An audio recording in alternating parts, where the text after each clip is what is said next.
Production of Kansas City Week in Review is made possible through the generous support of Dave and Jamie Cummings, Smithfield Foods, Haas and Wilkerson Insurance, and by viewers like you.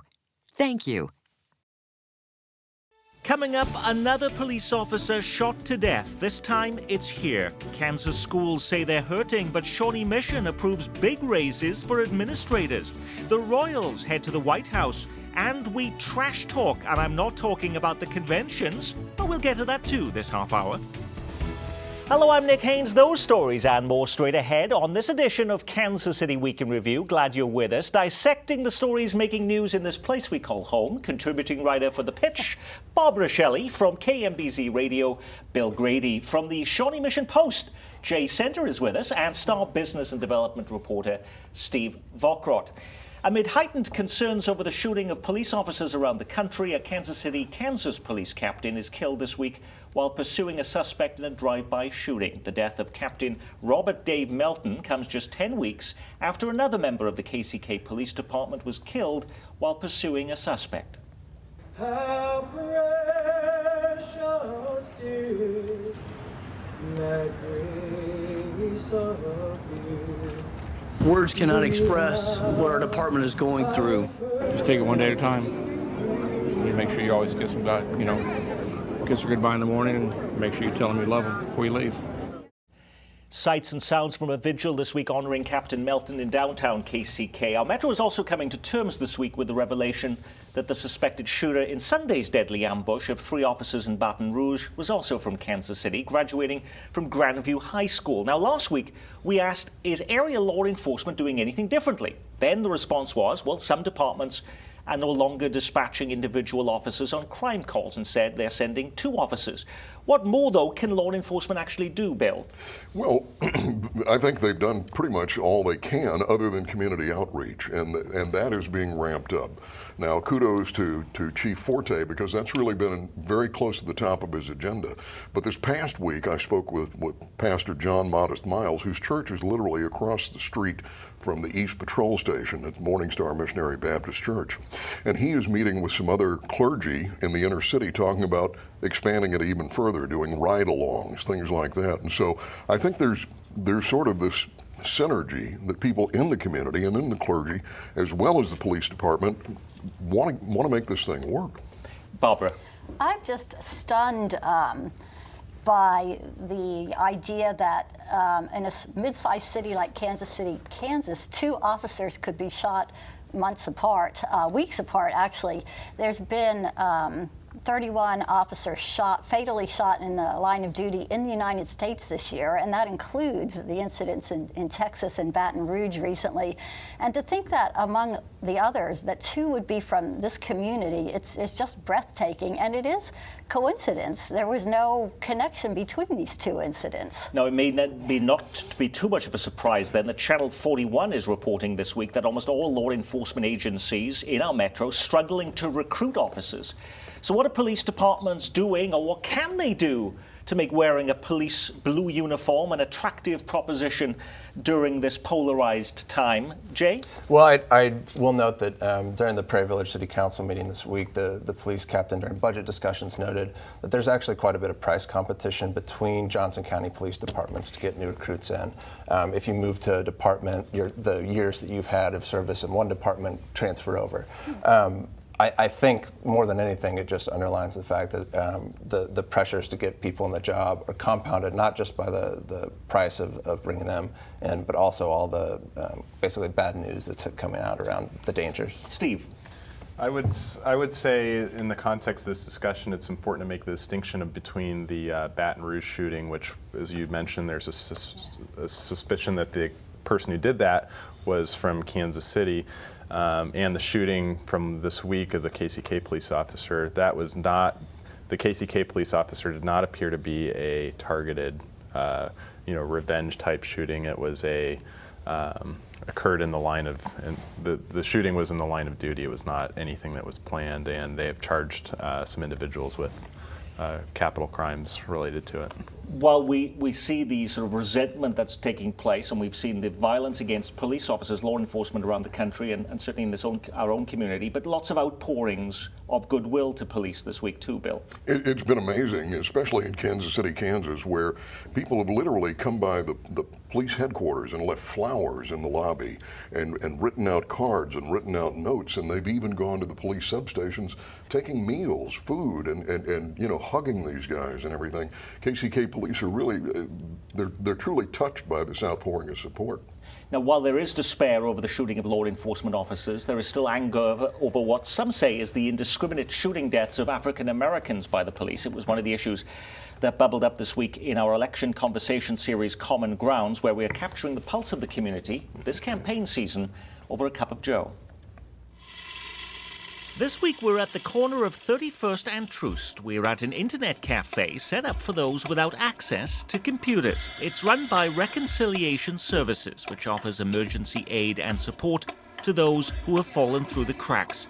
In this neglected neighborhood, there's a disconnect between what the politicians are talking about this campaign season and the daily pressure residents are dealing with. We are more separated from one another in our neighborhoods and in our community. Everybody is me. Everybody for themselves. We should be able to help people that have mental illnesses. I would love to see that happen.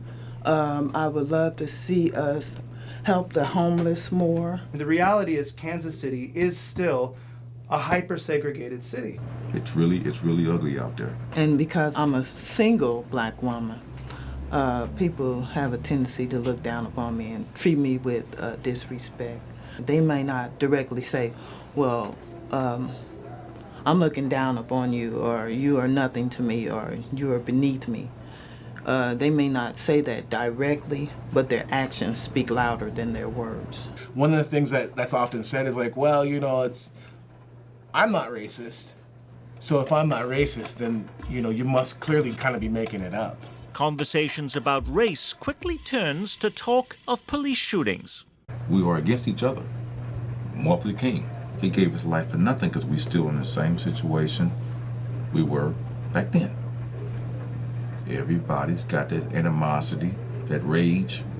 They want to take the next one's head off over nothing. I don't think it's as simple as he was black and the cops were white. That's not going to serve to bring solution. It's just going to keep the problem going. And in Minnesota, he had a license to carry his firearm. That's something that every single NRA member and every single conservative white man who has been upset about Obama taking their guns, this is a great opportunity to show solidarity. These incidents now, sir, are starting to be an epidemic. You getting a white killing a black youth, and the shooter are getting off. To Rodney's point, the biggest thing is the seemingly lack of accountability. Just looking at it economically, if it was a job and you have so much gross negligence, someone is held accountable at some point in time to some degree. And the ironic thing is that they're filming these things, the Rodney King. How in the hell did these cops beat that case? They actually got this on tape, and these cats are still beating these cases. These police officers are gunning these blacks down, and they're beating them. If I was to go out there and kill a black cop, they'll give me the rest of my life up under jail and name it after me. That's the reason why them cats down there in Texas and Minnesota sit back and say, okay, you won't do something, I'm gonna do something. And they went out there and got guns. And they start killing cops. But we're living in a time where the ability to talk about these nuances has never been more important and never been harder, because we're just sound bites, memes, and tweets. We don't have disagreements with one another. We just say what we feel on social media and leave it at that. There's not actually conversation that could move the country forward. Common Grounds is a project of KCPT and Consensus, putting the public in public policy. We'll pull up a chair wherever you gather. Drop us a line at commongrounds@kcpt.org. In other news this week, as school district leaders in Kansas talk publicly about financial strains, The Shawnee Mission School Board has approved substantial raises for administrators. The Shawnee Mission Post reports that new Superintendent Jim Hinson got a 9.5% raise, taking his salary to more than $254,000. His assistant, Michelle Hubbard, saw her salary jump nearly 9%. Meanwhile, a much bigger jump in pay for Deputy Superintendent Kenny Southwick. He got a more than 15% raise. Well, we're just a little over a week away from primary elections in Kansas, where funding schools is the dividing issue. So how does this play into the arguments of conservatives that money is not being well spent, Jay Center? It appears to play right into their argument. The Kansas House Republicans sent out an email yesterday highlighting this exact case. I think it's important to point out the raises that we're talking about took place in the summer of 2015. It was June 2015. They were passed on a consent agenda. They were never discussed publicly. The board never acknowledged that they were giving administrators. And I think it's fascinating why it's only coming out now, and that was because of an open meetings request. There was an open meeting. There was the husband of a teacher in the district mentioned during open forum a couple months ago that he had looked into this. We sent in an open records request to get the latest contracts and found the raise number. I was looking at your online story on this. It's got a lot of comments on all sides of this, but there was one from a teacher saying, boy, you know, what would happen if teachers got a 9% raise? There would be all hell to pay, Barbara. There would be all hell to pay if teachers got that kind of a raise. And yeah, I have to say, you know, it's a tricky thing because school districts want to stay competitive with their administrators and things, but there certainly is a perception issue going into this election, and it does play right into the conservatives' hands. Steve. Well, and I think sort of amplifying this issue a little bit too is the Shawnee Mission School District's inability to strike a deal, a collective bargaining agreement with its teachers union. So I think those two facts in contrast. Which you were pointing out this week too. So at the same time these raises are being made, teachers, they haven't got the money to actually increase teacher pay. And I think that's the thing that caught people off guard and just it came off as so tone deaf from the administration. I think it is important to point out though, the board, I'm guessing, made these raises because they were very interested in keeping Dr. Hinson and Dr. Southwick in place. If you look at neighboring districts, Blue Valley and Olathe, they have both lost their superintendents recently to other states. Partly, I'm guessing, because of the political environment in which they have to operate to secure funding. So the board is in a tricky space, trying to make sure that they're keeping a guy who, frankly, has breathed a lot of great new life into the district. At the same time, doing it in a non-transparent way where it's never acknowledged in public really came off as striking people the wrong way.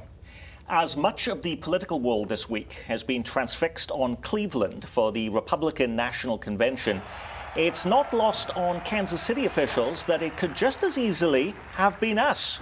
Kansas City, remember, narrowly lost its bid to host the convention to Cleveland.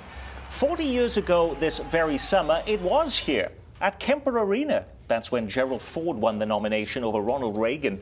Plenty of big-time stars from the world of show business here too, including movie actor Cary Grant, who got to introduce First Lady Betty Ford.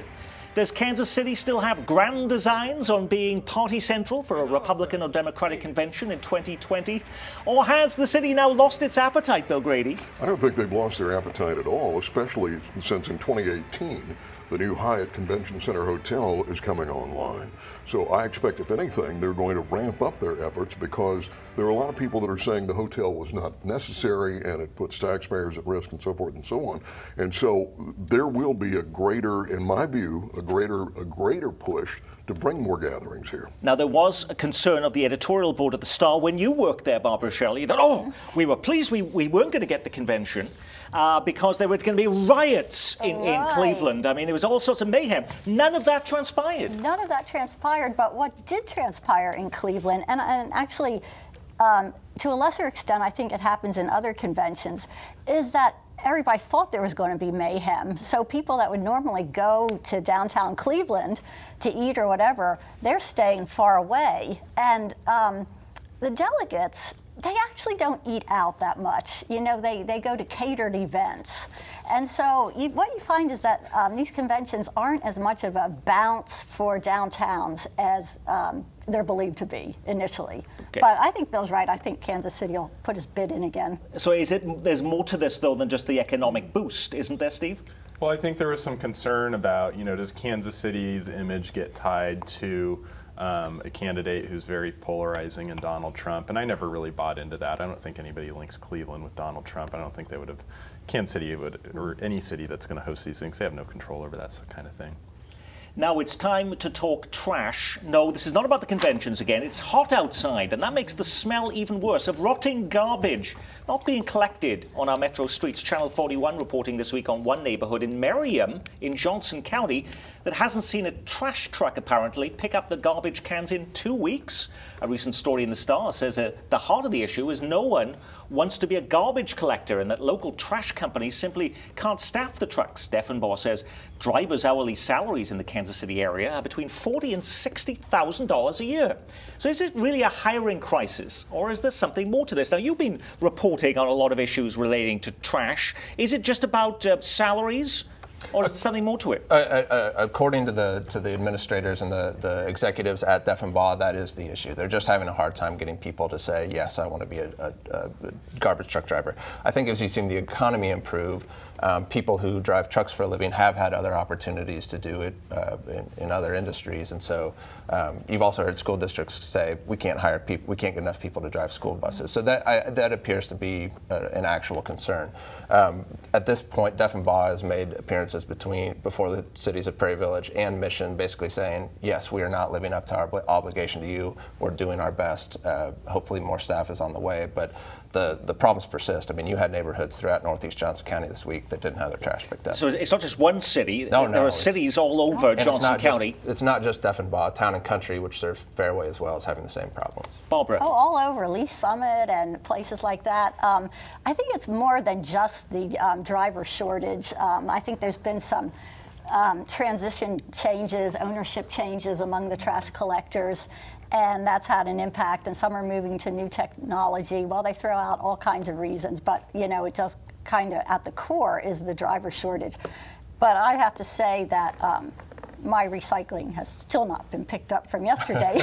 And I'm in Kansas City, Missouri. Neither is mine. It's time to pick up the trash, Steve Alcrott. Right, and you know, this is one of those issues when people talk about what city government does and their understanding of what city government does. They talk about streets, sidewalks, maybe sewers, but they definitely talk about getting their trash picked up on time. And so as soon as these things go south, people start paying attention really quickly to what their city governments do. Of note, the city of Prairie Village just put out its waste removal contract for the first time in 15 years as a result of the problems with Deffenbaugh. When Waste Management bought the company last year, they started doing a lot of technology upgrades, trying to get computerized route trackers and things like that in there. There are a lot of problems, but it's the consequences have already shown up for Deffenbaugh. When you vote this November, you will not only be seeing the names of Donald Trump and Hillary Clinton, you will also be voting for or against Clay Chastain, at least Chastain's latest light rail plan, which the city attorney and the council's finance committee this week unanimously agreed should be added to the November ballot. Chastain's plan is to connect KCI Airport to a new rail system that would go as far south as the new Cerner campus at the site of the old Bannister Mall. It would also connect Union Station to the Truman Sports Complex. It would be funded by 3 different sales taxes. What if voters say yes, Bill Grady? I think we'd see a repeat of what we saw in 2006 when Clay's initial voter approval came about for his transit plan, and essentially what the council said was, this is an unfunded mandate. They didn't use those words, but they nullified the vote. And I'm not sure if Clay has crunched all the numbers, because the amount of ground he's talking about covering is going to cost an enormous amount of money. Well, that's always the problem with Clay's petitions, is the cost estimate and how are we going to pay for this, and you know, that, and the fact that he always wants to take money from the bus service and leave people, you know, around the metro area that depend on buses without transportation for a glitzy project. If it gets on the ballot, if it should pass, which I don't think it would, it'll just be another fiasco. But a lot of things have changed since the last time Clay Chastain tried to put something on the ballot and actually succeeded in getting it passed by voters, and we do have a streetcar system downtown. Hasn't that whetted the appetite of voters for seeing a more robust public transit system in this community? Well, I think the appetite for the voters always was for some kind of plan, perhaps something broader because let's remember again, in 2006 they passed Chastain's plan. And I would point out that there has been some discussion since then in the civic political community that repealing Chastain's last victory was a mistake, and that the city should have used the taxing authority that they had gotten from it to start building something. Maybe not exactly what Clay proposed with the gondolas and the other bells and whistles that weren't seen as very practical. And if this passes again, I wouldn't necessarily be surprised if the city starts thinking, let's maybe use this taxing authority and let's build something, faster and more regional than what the streetcar has been doing so far. Bill. I think one of the big problems with Clay Chastain is that Clay does not want to work within the system at all. It's one of those situations, and again, my opinion, but he has not reached out to, say, the Regional Transit Alliance or anyone like that. It's almost like if it doesn't have my name on it and I'm not responsible for it, then the rest of the plans are not any good. Supreme Court Justice Ruth Bader Ginsburg apologized last week for a series of controversial remarks she made to the media about Donald Trump, including that she couldn't imagine what the country would be like if he were elected. In a follow-up statement, Ginsburg said her remarks were ill-advised, but could her ill-timed quips reach all the way to Kansas? This fall, 5 state Supreme Court justices are up for retention, and there's a campaign already underway to oust 4 of them for their allegedly liberal views. Has Ginsburg given ammunition to those trying to oust the justices in Kansas, Jay? Probably. Again, as you saw with the school administrator issue, I think they will glom onto this and make it part of their campaign to oust these justices from office. But I always think it's important to point out that the term liberal is very relative in Kansas. If you put Lawton Nuss in Berkeley, California, and ask people if he's liberal, I think you'd get a very different response. Barbara. Yeah, I think, there's people with a lot of money to spend, the Koch brothers in Wichita, others, not spending it on national elections this year, and they'll throw a lot of money into these Kansas court races, kind of make it a litmus test, and yeah, they'll use any kind of ammunition they can. Judges are biased, judges are liberal, etc. Is it possible we'll see ads with Ruth Bader Ginsburg in them running statewide in Kansas?